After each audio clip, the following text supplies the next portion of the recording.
Hello everyone and welcome back to my space. My name is Indu Iso. I will talk about how you can migrate to New Zealand as a nurse. So the first step is to apply to CGFNS to get your credentials evaluated, and these are the documents they are looking forward to. First is your identity document. You would have to submit notarized copies of two forms of identity document, one being passports and the with no abbreviations, and the other being what will show any other names that you've had other than your passport that is going to appear on your documentation. I hope that is clear. And they have two acceptable forms of photo identification, which is going to be your passport, your driver's license, or any other government issued passport that has photos.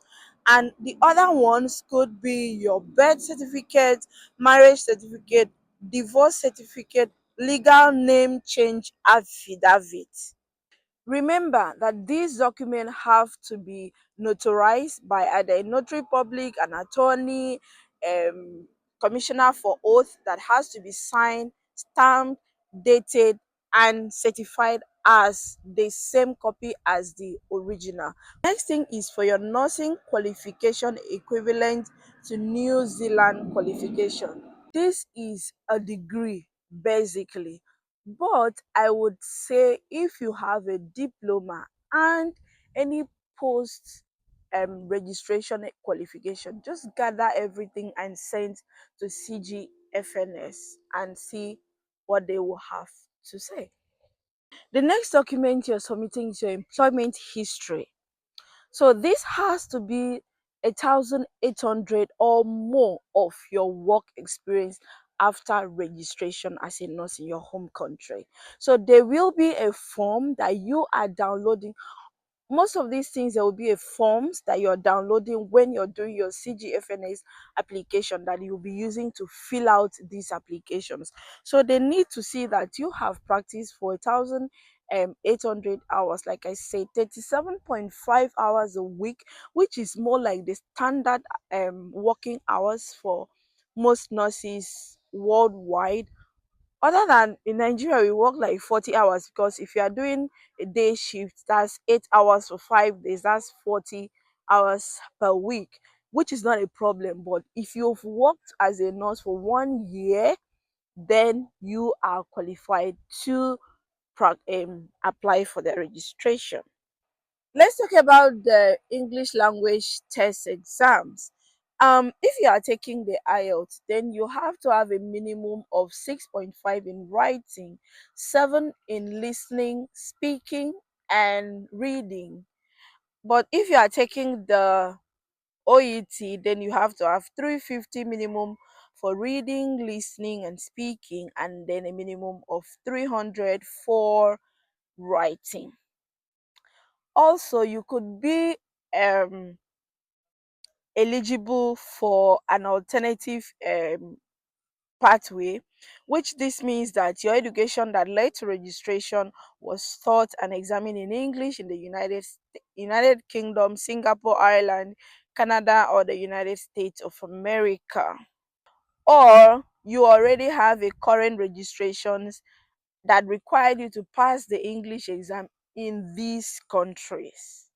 Following your application to CGFNS, when they issue a report and send to New Zealand Board of Nursing, the next thing is for you to apply directly to them for your registration, and they will need you to come up with the following. First is that you have to complete this online free course.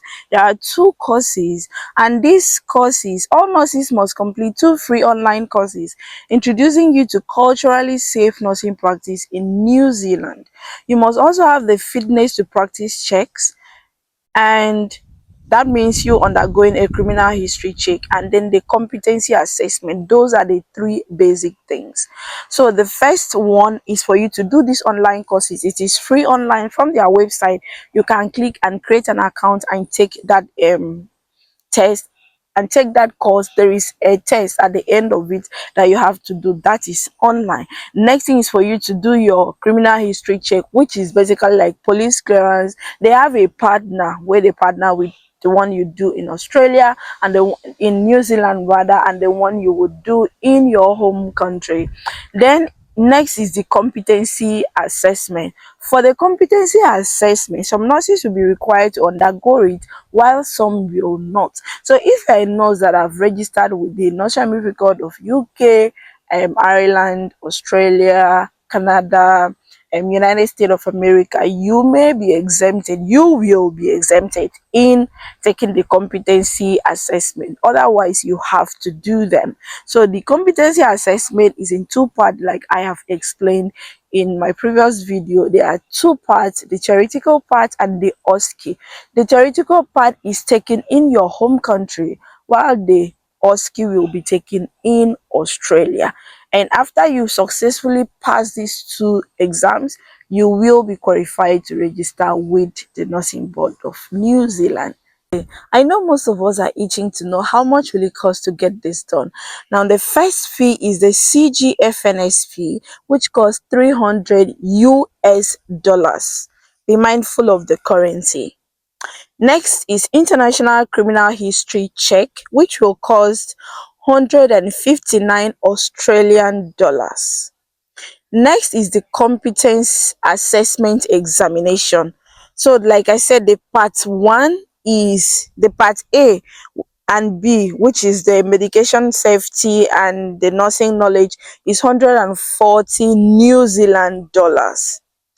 Now, the costs are quoted in New Zealand dollars but are payable in the currency of the countries in which you are sitting the exam. So if you are sitting it in Ghana, in Nigeria, in Zimbabwe, in Zambia, the center will charge you as per your local currency.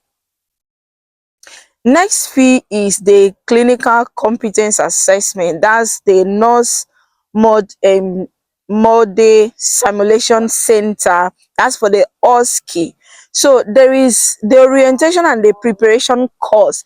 Remember, this part you're taking it when you are in New Zealand. So the orientation and the preparation course cost 500 New Zealand dollars.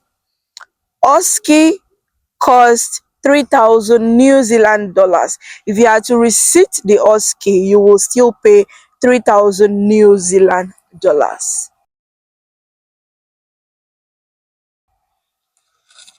And that's it for the fees. So what's the time frame like?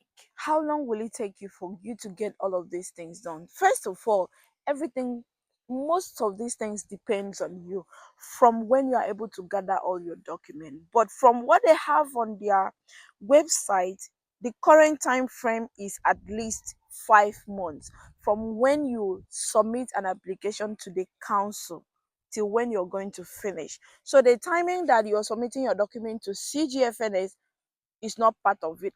And for CGFNS, you can take for like anywhere from 3 months, 6 months to 12 months, depending on how you are able to gather all these documents together and submit it to them.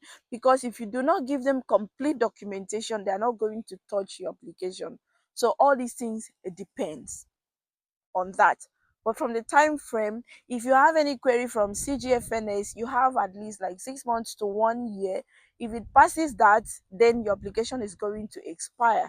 If from when they issue a report to you and you don't give them authorization to go ahead and send the report to the Nursing Board of New Zealand, then within 30 days, your application is going to expire.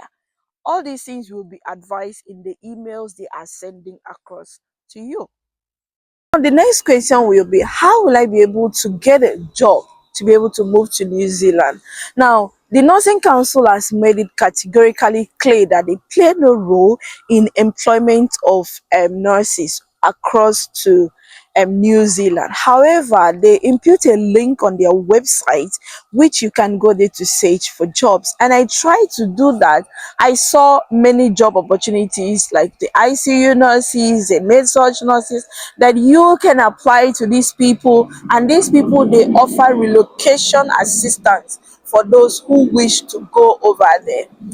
Also, you can as well search for other private agencies that are doing this employment, and you will definitely get a job. Remember what I've always said: I am not an immigration agent, neither am I affiliated with any recruitment agent. I am only an individual who is inquisitive enough to go out there to look for information to share to my audience. And I'm very hopeful that you're going to keep sharing this video and share it to as much people as you want for them to follow my channel. Okay?